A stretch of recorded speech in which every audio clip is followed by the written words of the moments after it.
No es macho el que no probó, sino el que probó y no le ha gustado. La peluquería de Julio es continuación de la del madrileño, su maestro. Claro que con el tiempo la corrió hacia la esquina y le agregó en este orden: relojería, armería y reparación de artefactos de gas. Me contaba el tío cómo fue que don Miguel de Anchorena se retiró por tantos años de la peluquería. Contaba el tío que, gauchadas familiares apartes, a don Miguel también lo precedía una leyenda negra. Se rumoreaba que desde muy joven lo habían desterrado al otro lado del charco cuando un pariente importante olfateó que su señora le metía la mula con Miguelito.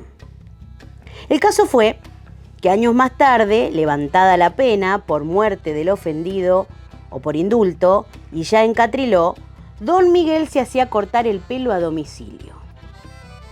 Pero no por mucho tiempo, porque un día que Julio López andaba con la montura ladeada, le mandó a decir que en adelante lo iba a atender en la peluquería como a cualquier otro hijo de vecino.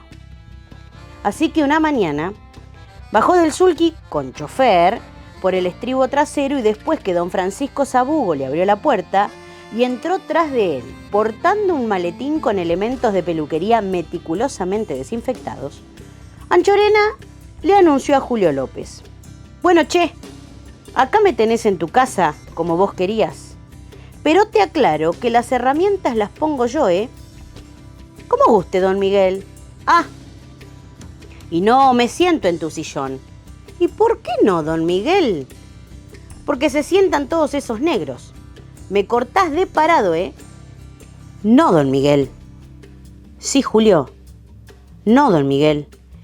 «¿Y por qué no, Julito?» «Porque lo único que yo le puedo hacer a usted de parado y por la espalda». Pero Anchorena, empeñado como estaba en treparse al sulky, no alcanzó a oír qué clase de servicios le ofrecía Julio López.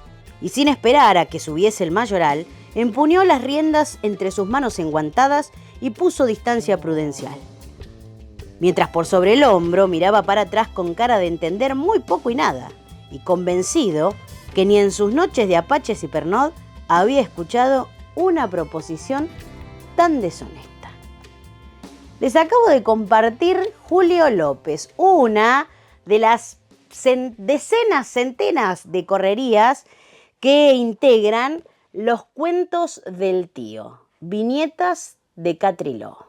El autor es Emilio Bonpadre y está publicado esto por el Fondo Editorial Pampeano. Ya saben que aquí hemos conversado sobre la política cultural de la provincia de La Pampa. 1989, una edición de 1500 ejemplares. Hoy eso no existe. Correrías de Catriló. Está en versión digital, porque hace un tiempo el municipio lo reeditó para que cualquiera pueda llegar a conocer estas historias. ¿Por qué elegimos la de Julio López? Porque hoy vamos a hablar de un peluquero. Vamos a hablar de Isidro Parodi. Y este es un programa sobre el policial, y entonces vamos a hablar de este peluquero que además es detective. Para eso lo vamos a llamar al detective literario, al nuestro, a Damián Repetto. Para el Bang de hoy elegimos a un detective peluquero, Isidro Parodi. 6 problemas para Isidro Parodi, de un autor que, bueno, hay que descubrirlo también, Bustos Domecq. Damián Repetto, ¿cómo andás? Ando muy bien. Bueno, me alegro mucho. ¿Quién es Bustos Domecq? Honorio Bustos Domecq es el seudónimo bajo el cual escribieron en colaboración Borges y Bioy Casares. Jorge Luis Borges, Adolfo Bioy Casares. Escribieron los 6 problemas para don Isidro Parodi en 1942, pero también escribieron las crónicas de Bustos Domecq en 1967. Y en el medio, en 1946, escribieron una serie de relatos policiales con el seudónimo de Benito Suárez Lynch. Bustos Domecq es, toman los apellidos de sus familias. Eso tengo entendido. Eso tenés entendido. Bueno, ¿cómo se conocen Bioy Casares y Borges? Bueno, Se conocen aproximadamente, no están muy claras las fechas, entre 1931 y 1932. Es decir, cuando Borges tenía 32, 33 años y Bioy Casares 18 aproximadamente. O sea, había una distancia de 15 años entre los dos.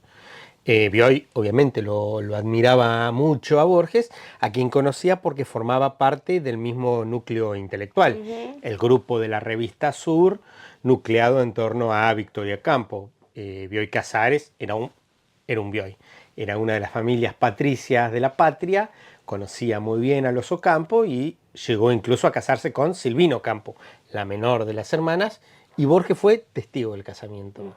Borges no venía de alta alcurnia, pero sí tenía algunos abolengos históricos.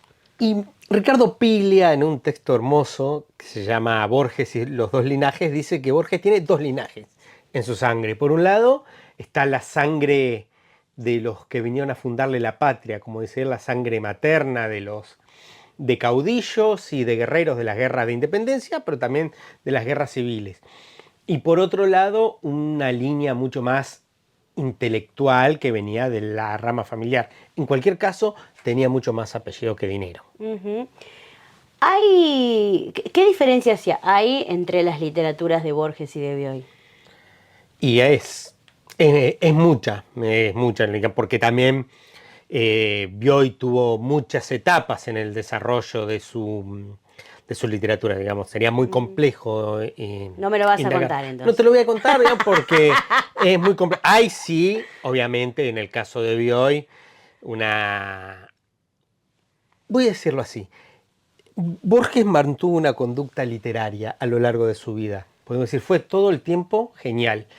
En cambio, Bioy es un autor muy disparejo. Tiene obras geniales como La invención de Morel, de 1934, o El sueño de los héroes, que debe contarse entre las mejores novelas argentinas, y después tiene otras novelas pésimas, como Aventuras de un fotógrafo en La Plata, Un campeón disparejo, o Diario La guerra del cerdo. Y ahí hay una diferencia entre sus literaturas. Bioy escribió novelas. Borges no. Borges no. Pero vos decís, Borges siempre fue genial, sin embargo hay quienes dicen que Borges se termina con su ceguera. Sí, Borges se termina con su ceguera en alguna medida, pero después nace un nuevo 53, Borges. No hay claro, más nace un Borges oral. El Borges que hoy vemos en redes, el de las salidas ingeniosas, el del humor de corte irlandés, es el Borges que nace después de que él queda ciego, ¿no? Él tiene un texto maravilloso, se llama Poema de los Dones, publicado en El Hacedor, donde él dice: nadie rebaje a lágrima o reproche esta declaración de la maestría de Dios, que con grandísima ironía me dio a la vez los libros y la noche, porque dicen que el mismo día que recibió por parte de la dictadura de la Revolución Libertadora, le dieron el cargo de director de la Biblioteca Nacional, fue el día en que quedó definitivamente ciego. Entonces, los libros y la noche. El día que Borges vino a dar esa conferencia de prensa a La Pampa, esa segunda oportunidad en la que se pudo escuchar en un auditorio grande, dijo que la gran pasión argentina es la amistad. ¿Eso era su relación con Bioy, una pasión? Sí, incluso él dice en muchas entrevistas que el amor, entendido como el amor de pareja, el amor erótico, es mucho más débil que el amor de la amistad, porque necesita una reafirmación constante. El amor necesita, entre parejas, ¿no?, ser sembrado todos los días. En cambio, el amor entre amigos no necesita de la frecuentación cotidiana, de la reafirmación, ni siquiera de la compañía, del compartir el mismo lugar. Hay un nexo de palabras que une. Y de silencios también. Y de silencios, sobre todo. Y de silencios. En el Bang de hoy vamos entonces a conocer los 6 problemas para Isidro Parodi. Uno de los problemas, las noches de Goliath King. ¿En dónde? ¿Te dije en dónde? Dijiste despacio. En Bang.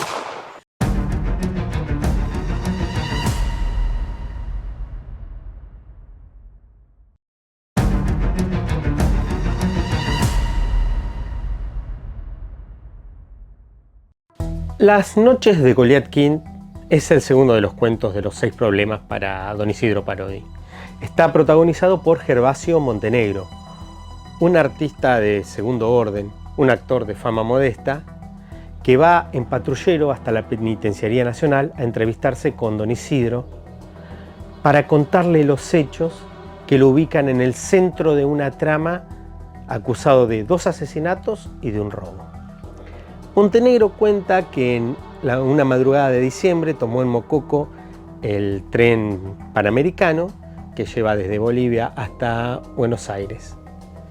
Iba disfrazado de tape boliviano para ocultarse de sus aparentes e inexistentes fanáticos. Cuando llega al tren, descubre con desagrado que no tiene un camarote para él solo, sino que lo debe compartir con Goliat King, un hombre de aspecto israelita, según el propio Montenegro. En el mismo vagón también va la baronesa Pufendorf-Duvernois, una mujer que, según Montenegro, se siente atraída por él y que tiene ciertas afinidades comunistas, lamentablemente, desde la perspectiva de Montenegro. También está el coronel Harrap, un tejano barbudo y brutal, Bibiloni, un poeta catamarqueño que ha ganado un premio de Cocinas Volcán, y el padre Brown, un cura de aspecto común y silvestre. La primera noche, Montenegro trata de tener un encuentro con la baronesa, pero es interceptado con el coronel, quien lo levanta en vilo y lo encierra en un baño. 2 horas está Montenegro allí dentro. Cuando sale, cree que es su oportunidad de ver a la baronesa, pero en el camarote está Goliat King. La segunda de las noches dialoga con Bibiloni acerca del arte, la poesía, la tierra, el teatro, la fama, y ve que la baronesa sale del camarote del padre Brown, donde especula ha ido a confesarse. La tercera noche quiere repetir la charla con Bibiloni, pero no lo encuentra por ningún lado. Nadie sabe dónde está. Ha desaparecido. Llegado a este punto, Isidro Parodi le pregunta si el tren se detuvo en algún momento y Montenegro, despectivo, le dice que todo el mundo sabe que el tren panamericano no se detiene en ninguna estación. Va a su camarote y encuentra ahí a Goliat King, insomne y nervioso. Entonces el ruso le cuenta su historia. Ha sido amante de la princesa Claudia Fyodorovna y en la única noche de amor que tuvieron le robó un diamante. Cuando cayó la monarquía zarista a manos de la Revolución de Octubre, él decidió encontrar a la princesa para devolverle el diamante. 20 años lleva en esa búsqueda, buscando a la princesa, pero también huyendo de una banda de criminales. Ante la mirada incrédula de Montenegro, le muestra una valija imitación cocodrilo, donde están, en un cofrecito, el diamante. A la noche siguiente, la cuarta, Goliat King lo desafía a jugar al póker. Apuesta todo su dinero, 315 pesos con 40 centavos. Pierde. Y entonces, para tratar de recuperar su dinero, apuesta el diamante. Trae la valija, el cofre, apuesta el diamante y pierde. Montenegro, exultante, pide champán, toma, brinda con la baronesa y en un momento de la noche se siente borracho y se va a acostar vestido a su camarote. En el sueño le parece oír la voz de Goliat King que dice: no voy a decir dónde está el diamante, no voy a decir dónde está el diamante. Se despierta, se palpa el bolsillo, ve que todavía tiene el diamante, mira la ventana, ya están en Buenos Aires, y en ese momento es arrestado por el subcomisario Grondona, quien lo acusa de haber asesinado a Goliat King, quien fue empujado del tren en la madrugada. No solo eso, el resto de los pasajeros lo acusa a él también.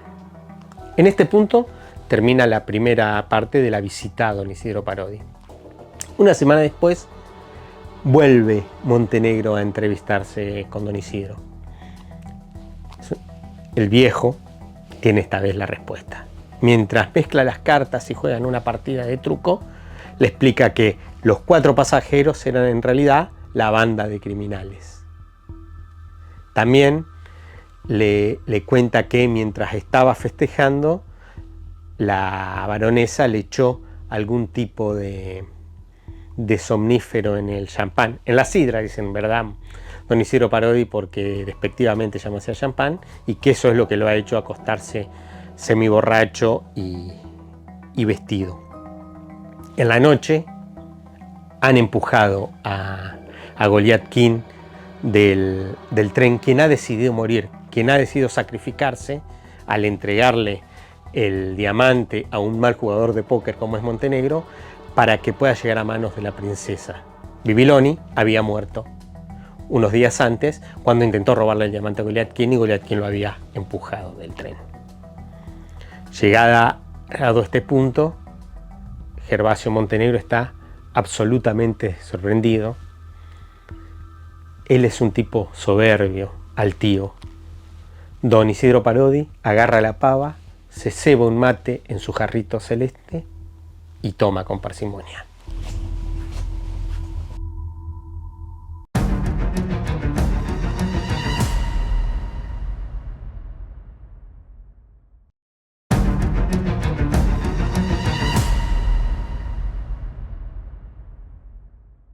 Seguimos en Bang. Hoy las noches de Goliat King. Damián Repetto, ¿por qué está preso Parodi, nuestro detective? En un carnaval en Belgrano, un carnicero fue matado de un botellazo en la sien. Se sabía que el asesino era un hombre de la barra del Patasanta, que era un malevo de la zona. Pero el hecho de que este malevo también oficiaba de puntero y que Parodi le alquilaba una piecita a un policía de la comisaría 8 que le debía un año de alquiler, confluyeron esas dos vertientes para que Parodi pasara 20 años preso. Fue encarcelado en 1919 y el presente de la narración es 1933. Los 6 problemas para Isidro Parodi son 6 cuentos, 6 historias, ¿no? Sí. ¿Por qué elegimos hoy Goliat King? Elegimos Goliat King porque me gusta mucho y me parece que es el que mejor sintetiza las características de este personaje, porque tiene algo de lo que hemos estado charlando, ¿no? Cuando en el programa anterior hablamos de la muerte y la brújula. Hay una mezcla de tradiciones, hay una enorme cantidad de intertextos que tienen que ver con este juego paródico que plantean Borges y Bioy Casares en el cuento. El primero de todo, el más evidente, es que el cura se llama Brown, ¿no? El padre Brown, que es el personaje, el detective de Gilbert Keith Chesterton, que de alguna manera sirve como modelo para Parodi, en la medida en que el padre Brown, como Parodi, es un hombre que sabe escuchar y analizar el relato de sus... Digamos, en el caso del padre Brown, quienes van a confesarse con él porque es un cura católico, y en el caso de Parodi, quienes los van a visitar a la celda 273. El penado 14. Pensaba, ¿no? Dijimos en La muerte y la brújula que Borges rompió todo, pero en este cuento también hace una inversión de la estructura del policial. Sí, repetimos un poquito la idea de que parodia no es necesariamente burla, aunque acá es bastante burlesco. Sí. Pero parodia es, dicen, inversión con distancia crítica. ¿Qué implica esto?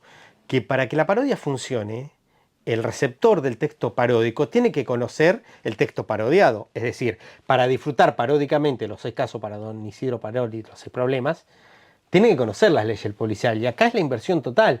Si vemos que en Poe y en la tradición del policial de enigma, el misterio por excelencia es el misterio del cuarto cerrado, el crimen ocurre en el cuarto cerrado, acá la ecuación se invierte, porque no es el crimen el que ocurre en el cuarto cerrado. En el cuarto cerrado está el detective. Es el detective el que debe resolver los enigmas desde la más completa inmovilidad. Es decir, como la mayor dificultad, ni siquiera poder visitar la escena del crimen, basarse en la lectura de diarios y en el relato de sus, no sé, confidentes. No sé cómo en La llamarlos. muerte y la brújula lo mata, acá lo mete preso, ¿no? Siempre transgrediendo las reglas de... Sí, yo creo que en alguna medida en La muerte y la brújula, en Soledad y acá en Los seis problemas para don Isidro Parodi, bajo el seudónimo de Honorio Bustos Domecq con Bioy Casares, yo creo que lo que buscaba Borges, lo que buscaban ellos es mostrar el agotamiento de una fórmula. De alguna manera decir, bueno, ya está, basta de policiales, se clausuró. ¿No? Me parece que hay algo ahí de ese sentido, de denunciar también cierto absurdo. Por ejemplo, hay un autor que es Brana, de apellido, olvidé el nombre, cuyo detective, Max Carrados, es un detective ciego, por ejemplo, ¿no? Digo, ya llegó un punto en que los escritores de policiales llegaban al ridículo para crear nuevas variantes de la trama. ¿Pero por qué buscaban nuevas variantes de la trama? Porque la fórmula, la estructura, era muy repetitiva. Eso que, como dijimos cuando hablamos del policial, es un valor dentro del campo de la literatura, de la literatura considerada en sí propia, es un disvalor. Aquello que se repite es aburrido. Y en Seis problemas para Isidro Parodi, ¿lo ves más a Borges o lo ves más a Bioy? Y yo lo veo más a Borges, pero hay pasajes que a mí me parece, pero ya no estoy analizando la literatura de Borges, sino que estoy analizando lo que sé de la vida de Borges, porque Borges no podía ser más opuesto a Bioy, en el sentido que Borges era un hombre que, podríamos decir, casi casto, y Bioy era un seductor irrefrenable. Borges era pobre y Bioy le ganaba por muchísimos millones a la billetera de Borges. Y digo, hay ciertos pasajes de las descripciones de las mujeres, de los encuentros, de los escarceos sexuales, que a mí me parece que tienen mucho de la pluma de Bioy, porque conocía mucho más en profundidad el tema. Pero eso es una hipótesis tonta. Me da gracia esto que decís, porque en Tlón hay una línea en la que Borges... Tlón Ukbar Orbistertis. Bueno, es demasiado difícil, para mí es Tlón. Borges le imputa una línea a Bioy diciendo que dijo: no hay nada más horroroso o algo así que los espejos y la cópula, porque multiplican a los hombres. Multiplican el número de los hombres. Exacto. Y Bioy después dice: yo amo los espejos. Y claro, si era bellísimo, nunca podría haber dicho tal cosa. También repito, nos estamos quedando sin tiempo, pero con demasiadas cosas para decir. ¿De qué me perdí? ¿Qué más te tenía que preguntar?